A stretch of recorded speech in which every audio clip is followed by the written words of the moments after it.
Welcome to the Rural Pastor Podcast with your host, Pastor Andy Addis. You plant the seeds in the ground, though the fields have long been brown. But Lord, when will your harvest come in? You're giving all you've got to give in the place where you've been sent. But will this labor make much difference in the end?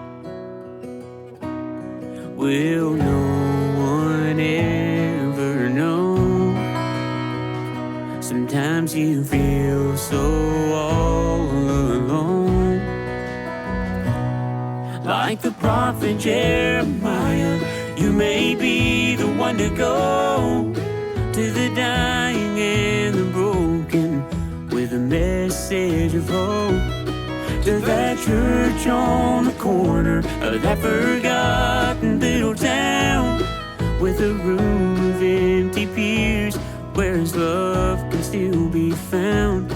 You may never know of all the seeds you sow, but it just takes one willing soul to make him known. One willing soul to make him known. Man, I love that song. And at the time of this recording, that wonderful band Chosen Road is in the great big city of Branson. They're at the Mansion Theater in Branson. That's a big theater. Goodness, yeah. The most famous part of this podcast is Chosen Road. Probably so. Probably so. That's not saying much, though. No, that's not. Well, no, they're great. They're doing it. It's fantastic. Now, if you don't recognize that voice, then you have not been listening long enough. That is the original gangster from the early days of the Rural Pastor Podcast. My name is Andy Addis. I have the privilege of being the Director of Rural Ministries for North American Mission Board, and I am joined here. I'll let him introduce himself, but he is the great Mark Clifton. I'm just Mark Clifton. It's got nothing else to do. I just wandered in, sat down here. Well, the reason that we're here is we're not alone, and we would love to hear from everybody here. Go ahead, We've got some friends in studio. We've spent the last day at something called the Rural Summit in Salina, Kansas, at the Webster Conference Center and Campground. And we asked if they would like to join us for a recording here, and I'm ecstatic about it. I'm too. We've had a good crowd of pastors and their wives, mostly from rural places mainly across the mid-United States, some a little further than that. And it's been good to be with them. We're kind of winding it down. This is this is the end of it. It's just kind of petering out right here. Yeah, what we're saying is we're seeing a lot of people heading to the parking lot because the plenary sessions are over. Yeah, it's like you can go home or you can stay and listen to this podcast. Yeah, and all 9 of us. Yeah, that's right. We're here right now. No, it is a blessing to have you guys here. And the topic that Mark and I want to share with you as we get started, I think, especially talking to rural pastors, talking to staff members of churches and even denominational employees, March is Pastors' Wives Appreciation Month. And October, of course, is traditionally Pastor Appreciation Month. And I know that that's kind of a depressing time for some when they don't get recognized. But we want to recognize from our perspective, especially the ladies, the Pastors' Wives Appreciation Month here in the month of March. But we want to do it a little differently because this is the Rural Pastor Podcast. How do pastors honor pastors' wives? I mean, because we know what's going to happen. If they do well, they're going to get from the congregation a gift card and a night at Applebee's, right? Yeah, I don't think a lot of churches know that March is Pastors' Wives Appreciation Month. And so we need to make that I didn't know that till you sent me this text and said we were going to do a podcast. I really didn't know that. When did that? Is that like in the Bible or something? Exactly. It's in the first book of Get This Done, Hallmark. Is it really? Yeah. No. No. Seriously, I'm an old man. I don't know these things. Let's just take a survey. Did anybody else know that it was Pastors' Wives? Okay, 2 or 3. That was it. Mostly. You sure you're not just making this up? Listen, I'm right here. I love the fact that we can be on top of this. Here we go. Google. Show me. Pastor Wives Appreciation. Look, I didn't even finish it all. Appreciation Month. Yeah, what's it say? What's it say? March. You might not have known this, but March is Pastors. I did not know this. March is March Madness. That's right. It's March Madness. So yes, it is a fairly recent development, but I'll be honest with you, whether or not it is the month, pastors can do a good job of making sure that we honor our wives, right? Right. And Absolutely.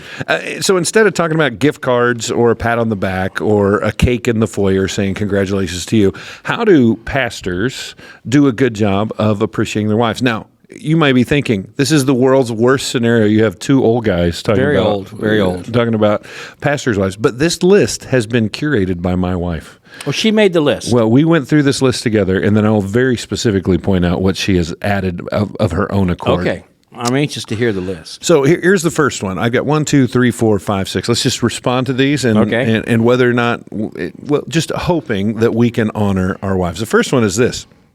And it's really serious. We have to love our wives, but to make sure that our wives know in ministry that we love them more than we love anyone or anything else other than Jesus. That we don't love the church more than we love them, that we don't love our hunting more than we love them, that they are pedestaled, and that the way that we honor a pastor's wife is by making sure that every wife would know that their husband loves them more than anything other than Jesus. Yeah, I think that's true. I think sometimes, let's be honest, sometimes marriages, they have their ups and their downs. They have their incredibly great moments and not so great moments. They even have seasons, right? Sometimes there's a season where everything's just hitting on all cylinders. Then there's just for whatever reason, probably because you and I are acting like jerks, Andy, there's a bumpy season. There is. And sometimes in those bumpy, rough seasons, rather than leaning into your marriage and leaning into your wife, it's easy for us as pastors to lean more into the church and to spend more time and get lost in church work and get lost in ministry so that we're not really spending time with our wives. And they realize that, and they notice that. They know when we're using the church to avoid them. That's what I'm trying to say. And the truth is that they respect seasons, and they know that we all have times that we have this need or that need. But there is a line that you can cross. I believe I've seen it, and I believe I've been in danger of it before, where you can actually have an affair with the church. Oh, sure. You know what I mean? That the relationship that you have with the church is unhealthy, right. And then that causes an unhealthy relationship. Absolutely. So when we say pedestal them, love and respect, the Ephesians chapter on husbands and wives, how do we show this? I think one of the things I talk about in premarital counseling all the time is that when we want something, we display that, and so we show them what we want instead of giving them what they need. And since men generally thrive on respect, we'll do respect. I'm going to work harder. I'm going to provide more. And what she wants is to be loved. And so how do we do this? And I think it's a matter of pedestaling and getting away from your needs and saying, how do I show, and every husband's got a different love language. How do we love on them? So just making sure they're the priority. Absolutely. Make sure they know they're the priority. Absolutely. And not even a close second. That's what my wife would say. And one way you can let them know they're the priority, this is going to be misunderstood, but I don't care at my age, is to let them know they don't have to be at everything that goes on at the church. Yes. And to let them know that if any particular Sunday they just aren't feeling up to it, they can stay home. That's actually number 3 on the list. And I didn't even know it. You didn't even know it. Oh, that's great. But let me give you the language because I think you'll like the language. Go ahead. Don't conscript your wife into service. Exactly. That's what I'm talking about. How do we honor them? The old blue and gray war, they were conscripted into service. Well, because I know sometimes pastors, I know that they're always going to ask you, well, where's your wife today? I get that. Mm-hmm. But, so sometimes your wife will talk, maybe she's not feeling well, and she says, and you say, oh, you don't have to come, but you're saying with your body language, oh, please, don't leave me hanging out there. Please, you need to come. You're my wife. They expect you to be there. Don't do that. And we make assumptions that we just should not make. Oh, they love doing this. Or yes, exactly. This is where they wouldn't be anywhere else. They're yes. like, I would be anywhere else, exactly. literally. Okay, I didn't mean to get to number 3. No, I think that's great. Right. But when I say don't conscript them into service, so like my wife, Miss Kathy Addis, she's a sweetheart, loves to serve, but not in those traditional roles. As a matter of fact, there is a compassion team at our church that cooks the meals for funerals and takes care of people. And what she did is she used her little crafty Cricut and made aprons for everybody. And then she sends them encouraging notes. And every time she sees them, she goes, thanks for doing it. I'm never doing it. No. Right? Yeah. She goes, that is not my world. I'll help you out here. But we can't assume. She also tells us that, she can barely play a radio. Don't ever ask her to play a piano. These are things that we just have to make sure we don't voluntold them into things. I like that. You don't conscript them. And not even doing it just sort of an unspoken kind of, you should be doing this and you really should be there. And I get it. Yep. You're right. Okay, so 2 out of 5 so far. Love them more than anything else other than Jesus, and make sure they know they're on a pedestal. Number 2, don't conscript them into service. This is how we're going to honor our pastors' wives. Let's go back up to the second one. It'll be our number 3. Honor them, but do that both publicly and privately. And this is the conversation I had with my missus. You can honor them, but if you only do it publicly, sometimes that feels like you're doing it for a show. Yeah. And if you only do it privately, sometimes that feels like you don't really mean it. Right. And so my wife tells me the best way for me to make her feel good by honoring her is when she catches me saying something honoring to her when she doesn't know that she's listening to me. Yeah, and what you're saying there is, in terms of in front of your congregation, don't use your wife as a prop, okay? And don't try to show what a great husband you are because you love your wife so much, and so you're telling all this, and then you go home and you don't treat her that way. That's right. So That's right. That's terrible. Or, don't just be one way with her at home, and then you get to church, you ignore her, you don't make eye contact, you're busy, you got to be with other people, you never acknowledge her. Just be conscious of it, both in church and out of church, in front of people and not in front of people, and let her see you be the same, and that's really important. The consistency. The consistency. Also, not only, this may be, I'm looking at your list, maybe this is number 4 or 5, not only affirming her in front of people, but in a very sense, standing up for her in front of people. Oh, yeah, that's defending her in front of people. That's good. There are times, well, your wife, she's been gone a lot lately, or she hasn't gotten here, or she didn't stay as late last week, or she didn't come in, and rather than sort of just give into that, just make it clear that you support your wife and she's doing great, and her main job is to do what Christ asked her to do in the home and in the family, and she's doing a great job of that. She needs to know that you've totally got her back. Yeah, and probably not say something like, "Well, she's trying to avoid you because you're very irritating." Yeah. That is not what you want to do. No, not at all. Okay, so love them. Make sure this is how pastors are going to honor pastors' wives during because everybody else in the congregation can get them a gift card, pat them on the back, and a Hallmark, but you got to do something different. How about this? We're going to love them more than anybody else. We're going to honor them both publicly and privately. That consistency. And by the way, before we move on from this, what does honoring them look like? You got to know who your wife is, because sometimes, even if you say good things about them publicly, that is not the way they feel honored. They don't like that part of the limelight. You got to know who they are. But honor them both publicly and privately. Don't conscript them into service. I know you're going to like this one. Well, let me say one more thing. Yeah. Don't use them as a joke. In other words, what I mean by that is, not that I have any experience with this, but in a sermon, if you're just trying to be, I don't know, sort of humorous, talk about my marriage or my wife, or, my wife tells me to, don't do that. Just don't go there. Mm-hmm. Trust me, it doesn't end well.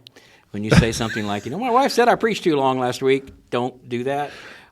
Those kinds of things. Don't bring her into the picture at all like that in your sermon. And I would never use her in any kind of illustration unless she wants you to do that. Number 4. Is that what it says? You got it. Illustrate with consent. Is that right? See, Yes. I didn't even see this list. I do magic. I actually do magic as a hobby. Do you know that? I did not know that. I'm reading your mind, and I'm reading this You're doing list. close-up magic I'm right doing here. close-up magic right here. I had not seen this list. So I'm 100% in agreement with you. My wife is as well. Illustrate with consent. And when we say that, in our house, we had a policy that Andy could tell any story about the family that he wanted, so long as he was the idiot. Right? Okay. That was the number one. The kids, I never told a story about my boys. I have two young men now that have grown up in our household, or my wife, without getting their permission before I did that. And for the boys, it became a deal of I would pay them $5 per illustration. It was a money-making deal. They would give you permission every time. Nathan would come to me and say, "Dad, do you need me to do something stupid?" when he needed money. But Kathy, again, no story unless it was given. And this is, I think, really important, what you're getting at. It's not just that you don't say, "Hey, can I tell that story?" or "Hey, can I use that as an illustration?" Make sure when you do it, you don't make them feel obligated, like, "Oh, I'm going to be a bad wife if I don't say yes." Exactly. Yeah. Yeah. You want to make sure I'm Team Kathy. I'm you first. And I think this would really work, but if you're uncomfortable with it at all. And what I've found, you tell me, you've been preaching a long time, I've been preaching a long time. You may say something that you think was affirming to your wife. I'm talking about her strong parenting. Right? She goes, "You made me sound like the Wicked Witch of the East." Yeah, absolutely. And I had no idea. Yeah. So just leave it alone. Yeah. Just don't. That's what. There's enough you can talk about in your sermon. You don't even really need to bring. You don't even. Just be very cautious about using your wife in any kind of example, because you're right. You may be thinking you're making her strong, and she thinks you're making her grumpy. Or you may be thinking you're making her soft, and she thinks you're making her wimpy. Or believe me, it would not be the first time, no matter how long you've been married, that you and your wife do not understand the same thing the same way. And you may say something thinking, "This is perfect. She's going to love this," and she's like, "That was the most dumb thing you've ever said about me." You're saying there's some communication issues. I am. Yeah. And I also say, in addition, I think you got to be careful about what pictures you post of her online. That's really because good. she is sort of a public figure with the pastor and his wife. And, again, don't use her as a prop. She knows when you're doing that. And you got to be careful about any picture that might not be particularly flattering. You and I don't care what we look like 90% of the time. But they do care what they look like. Yeah. And so, be kind and gracious. And if you're going to post a picture of your wife online, I think you should always run it. Jill doesn't listen to this. I hope you should always run it past her. Yeah. Right? Because it's on an occasion or two, I did not do that, and I should have done that. Because she did not like what the... Well, she just thought, it was just you should let me know if you're going to post a picture of me online, and so I think you just got to be cautious, even what you put online with your wife. Now, I only know this because in a previous podcast about a year ago, this was a trigger for you, and I want to see if it still triggers you. As a pastor, isn't it honoring of your wife when you talk about how hot she is from the pulpit? No, don't do that. I hate that. I know you do. That's about the dummest thing I've ever heard. And it happens all the time, it does. doesn't it? I don't know what guys are trying to do when they do that. Yeah. When I was at Warnell, we had a church plant that was coming in our neighborhood. It wasn't a Southern Baptist church plant, but it was a really good biblical church plant. So I asked the kid, I said, "Hey, come, introduce yourself to our church on Sunday morning. Let the people know where your church plant's going to be and what your..."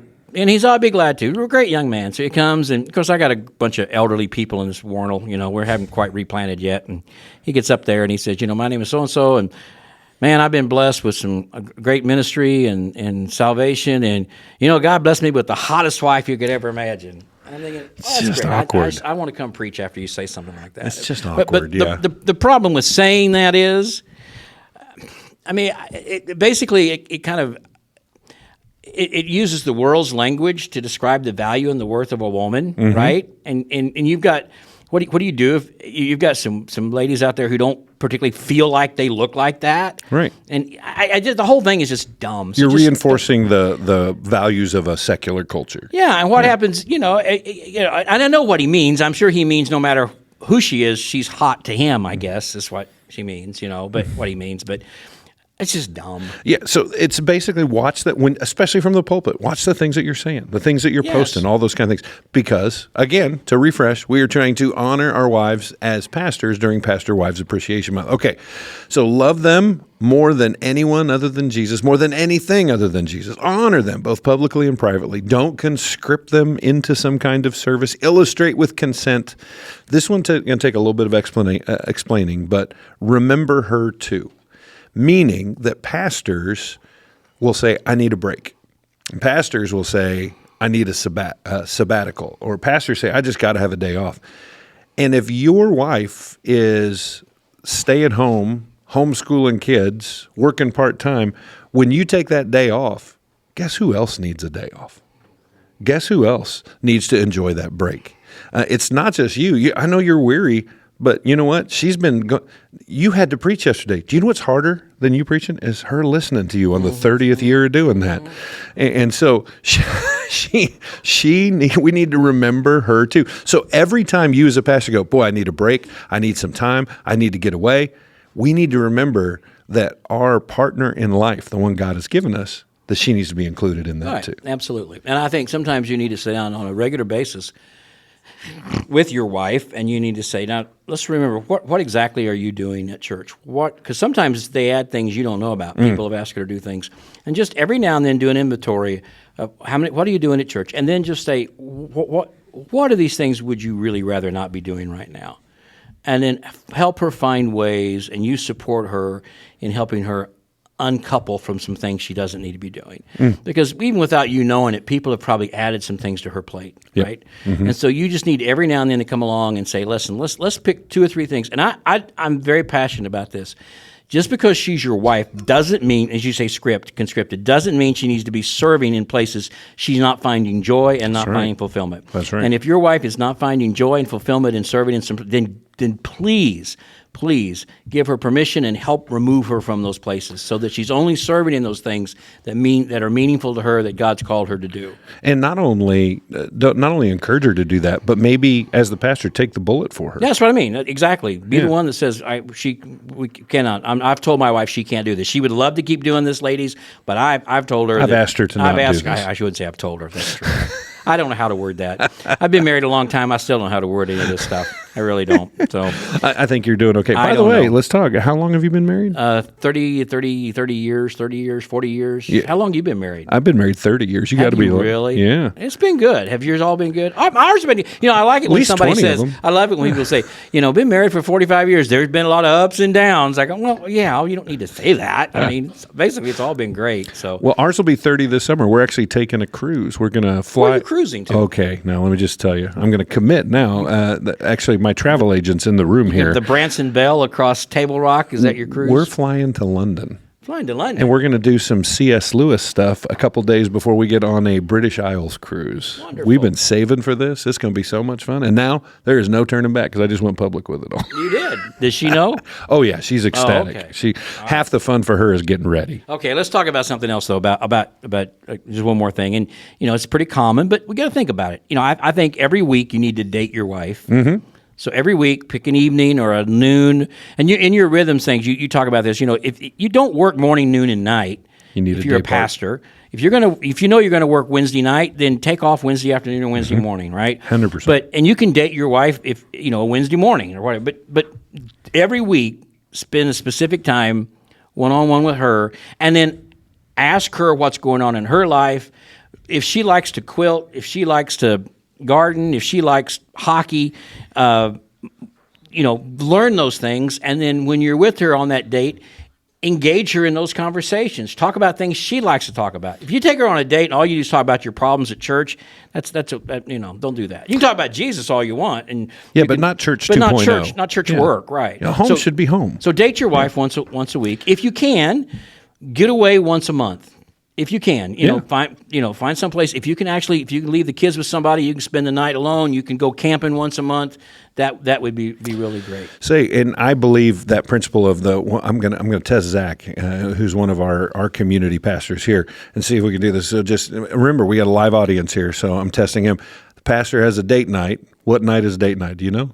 Thursday night, yeah, because your date's Thursday night. Thursday nights, because they know unless you're bleeding from multiple spots, don't call us on Thursday, because we really protect that night, and we've done that ever since Grandma babysat the kids. Now we're empty nesters, and we're still. It's important. And by the way, learning those things, like you're saying, hockey, quilting, whatever it is, that is one of those ways to pedestal your wife. It is, and to learn and to like what she likes, and to do what she likes to do, and go where she likes to go, and really put if she likes to play board games, play that, whatever. Really make an effort. Like, I don't know, like you're dating her, right? I mean, like you were when you were dating her. It's not like bag my limit, we're done. That's right.